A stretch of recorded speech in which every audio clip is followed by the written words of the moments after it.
I'm currently staring at a blinking cursor on a laptop that doesn't belong to me, in a motel room that smells like wet carpet and regret, and I'm pretty sure I hear someone checking the handles of the rooms down the hall.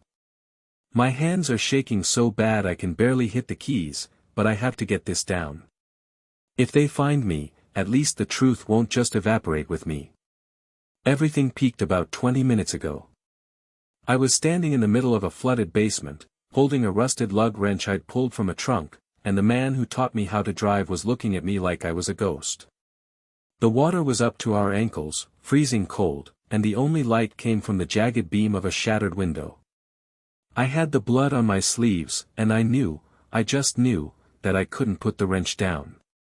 Because if I dropped it, he'd reach for the gun he'd been hiding behind his back the whole time. It didn't start with violence, though. It started with a favor. 6 months ago, I was broke. Not skipping meals broke, but living out of a sedan broke. That's when Uncle Elias reached out. I hadn't seen him since I was 10, but he sent a wire transfer that covered 3 months of rent and a decent meal. He didn't ask for much, just that I help him move some private inventory from a storage facility in the city to a remote property in the woods. He said it was vintage hardware, stuff that needed careful handling. I showed up at the storage unit expecting dusty boxes. Instead, I found 20 industrial-grade server towers humming in the dark, wired into a custom cooling system that took up the entire wall. Elias was there, looking thinner than I remembered, his eyes darting toward the door every 10 seconds. He told me not to look at the monitors, just to load the equipment into the back of his unmarked panel van. But I'm human. I looked. And that's when I saw the bank routing numbers scrolling by, thousands of them, refreshing in real time. I should have walked away then. Why didn't I just take the gas money and drive until the engine died? I kept my head down because I needed the cash, and Elias promised me a cut, a big one. We drove for 6 hours, the van rattling like it was going to shake apart. He kept checking his rearview mirror, and I noticed he was carrying a burner phone that rang every 15 minutes. He never answered it, he just let it vibrate until the screen went black. When we finally pulled up to his property, this dilapidated farmhouse surrounded by acres of pines, it was raining, that heavy, suffocating kind of rain that drowns out sound. The first complication hit when we started unloading. Elias dropped one of the towers, and it cracked open. It wasn't full of server guts. It was packed with stacks of passports, all of them with my face on them, but with different names. Every single one was valid. That's when the realization hit me, this wasn't about data. It was about erasure. I wasn't helping him move equipment, I was helping him construct a new identity for himself, and for some reason, he had decided I was the one who was going to pay the tab. I asked him why my face was on those documents. He didn't even flinch. He just said, "Insurance, kid. Everyone needs a backup in case the primary fails." I didn't know what he meant by primary, but I felt the hair on my arms stand up. I looked at the basement stairs, realizing we were supposed to be storing this stuff in a bunker he'd built under the floorboards. That's when I noticed the mud on the cellar door, it was fresh, and it wasn't just dirt. It was mixed with something that looked suspiciously like fabric scraps from the clothes I'd worn the day I arrived. Do you ever get that feeling that you've walked into a trap, but you're already standing in the middle of it? I managed to lock myself in the utility room while he was outside, securing the perimeter. I started tearing through his desk, looking for a way out, and that's when I found the bank statements. They weren't his. They were mine. He hadn't just paid my rent, he'd been using my social security number to funnel money from accounts I didn't know existed. I was the primary account holder for a ghost empire. If the authorities tracked the money, they wouldn't come for Elias. They'd come for the guy whose face was on every single server, every passport, and every fraudulent wire transfer. I grabbed the lug wrench from his workbench, not to use it, but because I felt naked without something heavy in my hand.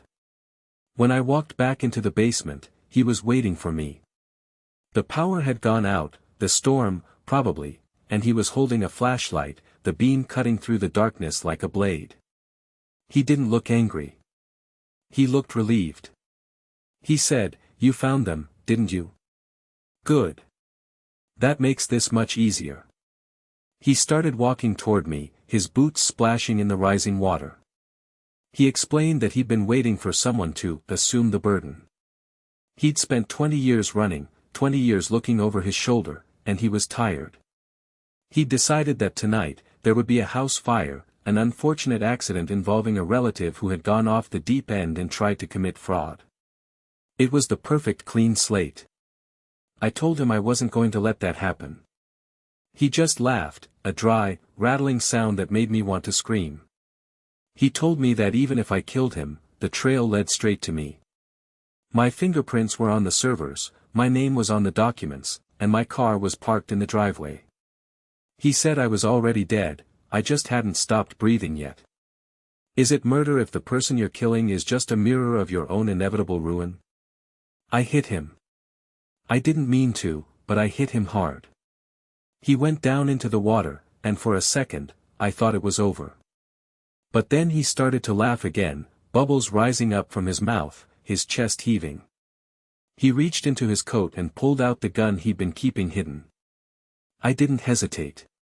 I used the wrench again. I don't want to describe what happened next, but the water in the basement turned a deep, sickening shade of copper. I scrambled up the stairs, my heart pounding so hard I thought my ribs would snap. I grabbed his keys off the kitchen table and bolted for the van. But the keys didn't fit the ignition. They didn't fit anything. I tried every single one on the ring, but the van was dead.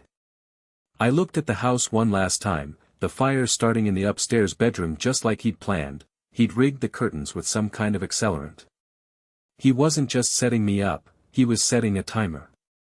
I ran into the woods, the rain soaking me to the bone, and I haven't stopped since. I found this motel 3 miles down the highway. I don't have my wallet. I don't have my phone. I have his laptop, which I managed to grab before I left.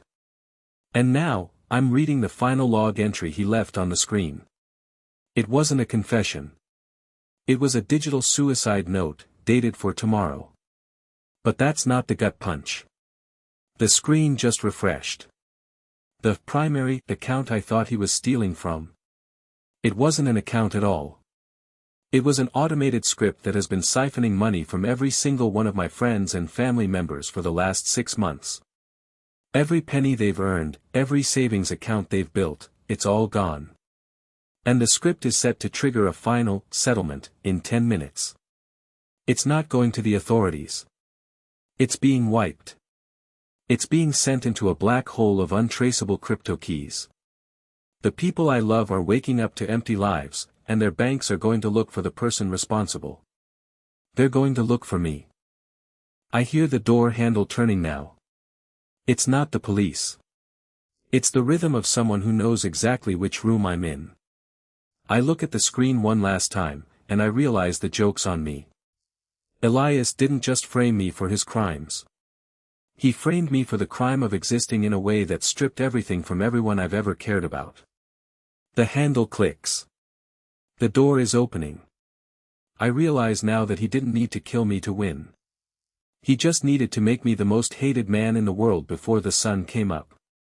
I'm looking at the door, and there's no one there. The hallway is empty. Wait.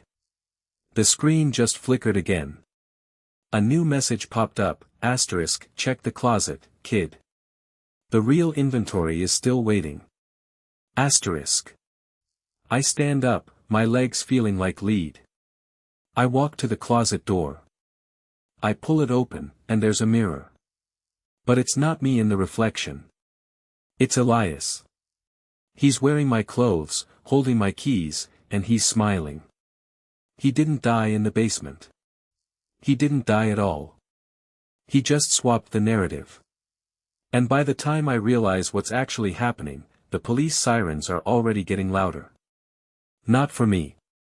For the man who just checked into the motel across the street, using my name, to report a violent kidnapping. I'm the one who's going to be found in the room with the laptop. And there's absolutely nothing I can do to explain why my face is suddenly